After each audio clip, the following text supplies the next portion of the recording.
Assalomu alaykum hurmatli tomoshabinlar, kanalimizga xush kelibsiz. Bugungi videomizda sizlarga bolalar nafaqasi va moddiy yordam tayinlash tartiblari bilan tanishtirib o'tamiz. Videoni oxirigacha ko'ring. Agar kanalimizda yangi bo'lsangiz, obuna bo'lib qo'yishni unutmang. Qonunchilikdagi yangiliklar. Bolalar nafaqasi va moddiy yordamni tayinlash va to'lash tartibi belgilandi. Qaror bilan ijtimoiy reyestrga kiritilgan oilalarga bolalar nafaqasi va moddiy yordamni tayinlash va to'lash tartibi to'g'risidagi nizom tasdiqlandi. Ariza beruvchi bolalar nafaqasi yoki moddiy yordam tayinlashni so'rab Davlat xizmatlari markazi yoki ijtimoiy xodim orqali murojaat qiladi.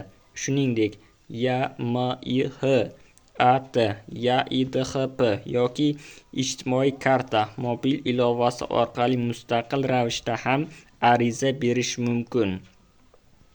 Bunda har bir oila tomonidan bolalar nafaqasi va moddiy yordam uchun murojaat qilish bir oyda bir marta amalga oshiriladi.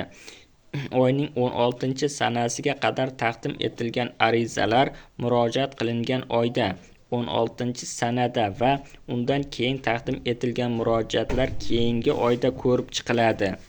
Bolalar nafaqasi yoki moddiy yordam uni tayinlashni rad etish uchun asoslar aniqlanmaganda ariza ko'rib chiqilgan oydan keyingi oydan yagona reyestr AT da avtomatik tarzda tayinlanadi va to'lanadi.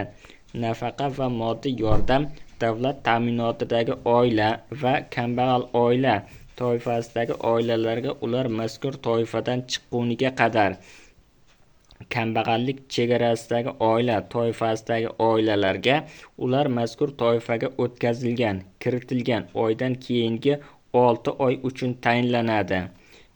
Bolalar nafaqasi va moddiy yordam miqdori qonunchilik bilan belgilanadi.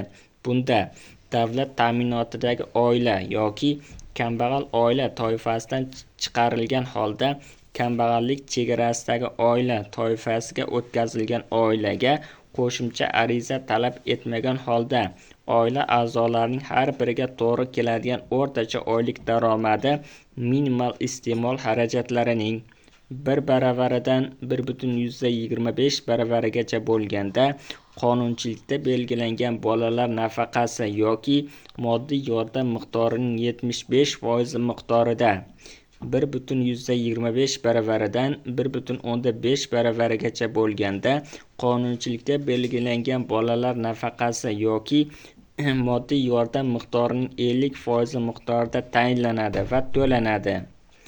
Videomiz yoqqan bo'lsa, like bosing, kanalimizga obuna bo'ling. Manba: huquqiy axborot.